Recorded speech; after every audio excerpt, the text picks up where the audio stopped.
बिस्मिल्लाहिर्रहमानिर्रहीम, अस्सलाम वालेकुम। अडियाला जेल के बाहर हम मौजूद हैं। तकरीबन 7 बज चुके हैं इस वक्त। अडियाला जेल के बाहर इमरान खान साहब की बहनें जो हैं वो अडियाला जेल के बाहर मौजूद हैं। आज फैमिली से मुलाकातों का दिन है और मैं आपको ये भी बताता चलूँ कि इस्लामाबाद हाई कोर्ट के चीफ जस्टिस आमिर फारूक साहब के ऑर्डर की कापीज़ यहाँ पे इनके पास मौजूद हैं, फैमिली के पास मौजूद हैं, वकला यहाँ पे मौजूद हैं। पाकिस्तान तहरीक इंसाफ की सीनियर क़यादत जो है वो भी इस टाइम अडियाला जेल के बाहर मौजूद है। अभी तक मुलाकात की इजाज़त नहीं मिली, ना फैमिली को मिली है, ना लीगल टीम को मिली है, ना सियासी रफ़्का को मिली है। इस टाइम हमारे साथ पाकिस्तान तहरीक इंसाफ के सीनियर रहनुमा शौकत बसरा साहब मौजूद है। हमेशा अडियाला जेल में ये आपको फ्रंट पे नज़र आते हैं। हम इनसे जानने की कोशिश करेंगे कि ये मुलाकातों में रुकावट क्यों है और आखिर ये सिलसिला कब तक चलता रहेगा। अस्सलाम वालेकुम सर। वालेकुम सलाम शाह जी। सर आपका बहुत शुक्रिया, आपने टाइम दिया। सर ये सिलसिला कब तक चलता रहेगा और कब से ये चल रहा है सर? शाह जी, आपको पता है कि मुल्क में आइन, कानून, अदालतें सब कुछ ख़त्म हो चुका। मुल्क में जंगल का कानून है। आपने बिल्कुल सही कहा कि सरफराज डोगर हो, आमिर फारूक हो, उनके ऑर्डर्स हमारे पास हैं। और एक सुप्रीम जेल जिसकी हैसियत आप देख लें क्या होगी उस जजेस के सामने, वो उन ऑर्डर्स को कहते हैं इसकी कोई हैसियत नहीं, औकात नहीं, ये जूते की नोक पर हैं। दरबान सिपाही सामने खड़े हैं, उनको ऑर्डर्स दिखा रहे हैं, वो कह रहे हैं ले जाओ जिसने ऑर्डर दिए हैं। तो इसलिए पाकिस्तान में इस वक्त जो हम बार बार जो जद्दोजहद कर रहे हैं पाकिस्तान में रूल ऑफ लॉ की, आप ये देखें कि यहाँ पे पुरअमन बैठे हैं। खान साहब की बहनें हैं, बच्चे हैं, माएँ, औरतें, नौजवान, बुज़ुर्ग, बूढ़े, कोई गमला नहीं तोड़ा, कोई पत्ता नहीं तोड़ा, कोई रुकावट खड़ी नहीं की। इसके बावजूद आपने शाह साहब देखा कि पिछले मंगल में तो इस तरह था जैसे पानी, वाटर कैन जब चलाया गया उसके अंदर केमिकल था, आप लोगों ने भी खाया, जहरीला पानी था। फिर पुलिस फोर्स थी, वहाँ पे तशद्दुद हुआ, टार्चर हुआ। मैं खुद उसमें ज़ख्मी हुआ था। मेरा पाँव गिरा जब नीचे तो ऊपर पाँव आ गया, पूरा अंगूठा ज़ख्मी था और बहुत सारे लोग ज़ख्मी हुए। तो इसलिए अब हम लोग भी बैठे रहेंगे जब तक खान साहब की बहनें बैठी हैं। खान साहब के भाई, खान साहब की बहनें, माएँ, बुज़ुर्ग, बच्चे, हम उनके साथ बैठे रहेंगे। और हम चाहते क्या हैं? सिर्फ ये चाह रहे हैं भाई कि ये आर्डर हमारे पास मौजूद है, या तो अदालतों को ताले लगा दें। वैसे तो अदालतें ख़त्म हो चुकी हैं, अदालतें ख़त्म हो चुकी, मीडिया ख़त्म हो चुका, पार्लियामेंट ख़त्म हो चुकी। तो एक शख्स को झुकाने के लिए, क्योंकि वो एक शख्स जो है वो 25 करोड़ आवाम का नुमाइंदा है, वो कैदी नंबर 804 है। कैदी नंबर 804 का इतना डर है, इतना खौफ है, इतना दबदबा है कि उनकी वजह से आपकी अदालतें ख़त्म हो गई, आपका मीडिया ख़त्म हो गया, पार्लियामेंट ख़त्म हो गई और आज यहाँ पे जंगल का कानून है। लेकिन खान साहब ने जिस दिन इन्होंने कैंगरो कोर्ट से खान साहब को 17 साल सज़ा सुनवाई, तो खान साहब ने क्या कहा? पहले तो वो उस जज की तरफ देख के से कहने लगे ये खुद कैद हैं, मुझे क्या इंसाफ दिलवाएंगे। और उन्होंने कहा आज भी उसी बात पे कायम हूँ, मुझसे ये मुझको दबाना चाहते हैं, झुकाना चाहते हैं, आज़ादी या मौत। और एंड पे उन्होंने कहा शहादत कबूल कर लूँगा लेकिन किसी के साथ डील नहीं करूँगा। इसलिए हमारे जज्बे जवान हैं। क्या वाटर कैनन फेंका, तशद्दुद किया, हम डर गए, हम पीछे हट गए? आज उससे भी ज़्यादा लोग आए हुए हैं।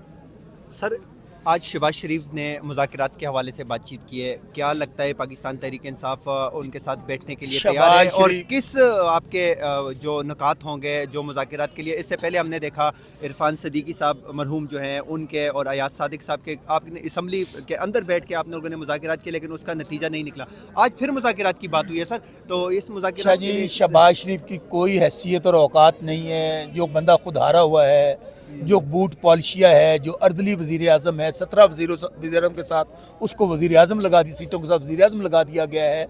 तो मुझे बताइए किस चीज़ के मुज़ाकरात करें? मुज़ाकरात तो खान साहब ने बड़ा क्लियरली बता दिया है, वो मैंडेट सिर्फ़ और सिर्फ अचकज़ई साहब के पास है, राजा अलामा नासिर अब्बास साहब के पास है। उसके अलावा तहरीक इंसाफ में किसी के पास मैंडेट नहीं है। हाँ, एक इनको कहा है आइए, उसके हमने नुकात दिए हैं कि री इलेक्शन करवाएं, फेयर एंड फ्री इलेक्शन करवाएं, नया इलेक्शन कमीशन बनाएं। आप मुझे बताइए जब हम ये मुज़ाकरात करेंगे तो ये जाली हुकूमत कहाँ रहेगी? इस जाली हुकूमत को कायम रखने के लिए, इस फ्रॉड निज़ाम को कायम रखने के लिए 26 नवंबर को हमारे लोगों को गोलियों से भून दिया गया, 14 लोग शहीद हुए, 100 से ज़्यादा लोग ज़ख्मी हुए। इसलिए जब भी मुज़ाकरात होंगे इस जाली हुकूमत का ख़ात्मा हो जाएगा। तो मुज़ाकरात जब भी करने हैं महमूद अचकज़ई साहब ने करने हैं। और कल उन्होंने बता दिया मैं चोरों के साथ, मनी लॉन्ड्रर के साथ मुज़ाकरात नहीं करूँगा। उन्होंने एक फार्मूला दिया था, आएँ, जनरल्स हैं, जजेस हैं, आपके वकला हैं, हर तबका फ़िक्र से लोग बैठे हैं हॉल के अंदर, 3 दिन बैठना पड़े, 4 दिन बैठना पड़े, आए उसके अंदर हल निकालें। और हल क्या है? खान साहब भी जब कहते हैं मुज़ाकरात करूंगा, उनसे जो इनको लेकर आए हैं, इन बेचारों की तो इतनी औकात नहीं कि हमें मुलाकात करवा सके। आपको याद नहीं है जब हमारे मुज़ाकरात हुए थे, हमने कहा खान साहब से मुलाकात कराएं, कहने के साढ़े ये वास्ता रोग नहीं, पूछ के दसांगे। तो मुझे बताएं कि जब इनकी इतनी हैसियत औकात नहीं है, कोई मुज़ाकरात नहीं है।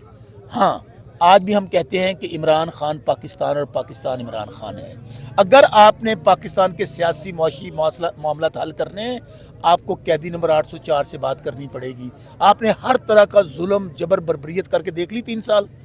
हर घर की एक कहानी है। शाह जी, मैं पंजाब से हूँ, पंजाब का दुख आपको मैं बताऊँ ना, ये किसी दौर में भी नहीं हुआ था। ज़िया का मार्शल देखा, मुशर्रफ का मार्शल देखा, उसमें भी किसी की माँओं बहनों बेटियों के साथ इस तरह नहीं हुआ। सर वो जो कुछ भी हो गया और भी होता जा रहा है, लेकिन सर पाकिस्तान को इस वक्त जिस चीज़ की ज़रूरत है वो इस्तेहकाम की ज़रूरत है। सर पाकिस्तान को इस मुश्किलात से निकालने के लिए क्या इक़दामात करनी चाहिए? जो बरसरे इक़्तिदार पावर वाले लोग हैं, ताकतवर लोग हैं, उनको क्या पैगाम देंगे और किस तरह इस मुल्क को स्टेबल करेंगे? एक ही हल है, उसकी चाबी है कैदी नंबर 804 इमरान खान के पास। उनसे मुज़ाकरात कीजिए, कौम उनके साथ खड़ी है। और इमरान खान हमेशा कहते हैं कि फ़ौज भी मेरी, मुल्क भी मेरा। वो कहते हैं कि मेरे से ज़्यादा फ़ौज की मुल्क को ज़रूरत है। हल एक ही है, वो है आपका 1973 का कॉन्स्टिट्यूशन। तमाम इदारे अपने अपने रोल की तरफ वापस जाएं। जो फ़ौज का काम है वो करे, जो अदलिया काम है वो करे, मीडिया को आज़ाद किया जाए, जमहूरियत बहाल की जाए, आइन बहाल किया जाए, तो सारे मामला हल हो जाएंगे। इसलिए एक बात वैसे मैं आपको क्लियर मैसेज दे दूँ, किसी की अगर ये ख्वाहिश है ना कि ये गोलियां मार के, डरा के, धमका के, वाटर कैनन चला के, जहरीला पानी चला के ये हमें डरा लेंगे और ये हुकूमत करते रहेंगे, फ़िरौन, यजीद, हिटलर, ज़िया, मुशर्रफ, सब ने यही सोचा था कि हम सारी उम्र रहेंगे। उनका अंजाम हर किसी ने देख लिया। इसलिए पंजाबी कहने डुल्ले बेरां दा कुछ नहीं बिगड़ा, इज्जत ना टुर जाना चाहिए। आज भी आपको पाकिस्तान को बहुत से चैलेंजेस हैं शाह साहब। महंगाई क्या है हमने तो नहीं कहा, आपका IMF क्या कह रहा है कि 1000 अरब नहीं, 2000 अरब नहीं, 5300 अरब का डाका डाला है इस वजीर आज़म ने, इनके वुज़रा ने, सरकारी मुलाजमीन ने। और फिर वर्ल्ड बैंक क्या कह रहा है कि अगर आपकी 25 करोड़ आबादी है तो 13 करोड़ आबादी गुर्बत से नीचे। गुर्बत से नीचे का मतलब क्या है? 2 वक्त की रोटी मुयस्सर नहीं है। और यहाँ पर ये जो चोर और डाकू हैं, ये अमीर से अमीर तर हो गए, जिनको मुसल्लत किया गया मनी लॉन्डर को, और कौम गरीब से गरीब तर हो गई। एक ही हल है जो आपने पूछा है, वो है पाकिस्तान के अंदर फेयर एंड फ्री इलेक्शन करवाया जाए। कौम जिसको मैंडेट दे वो हुकूमत करे। बहुत शुक्रिया सर, बहुत मेहरबानी।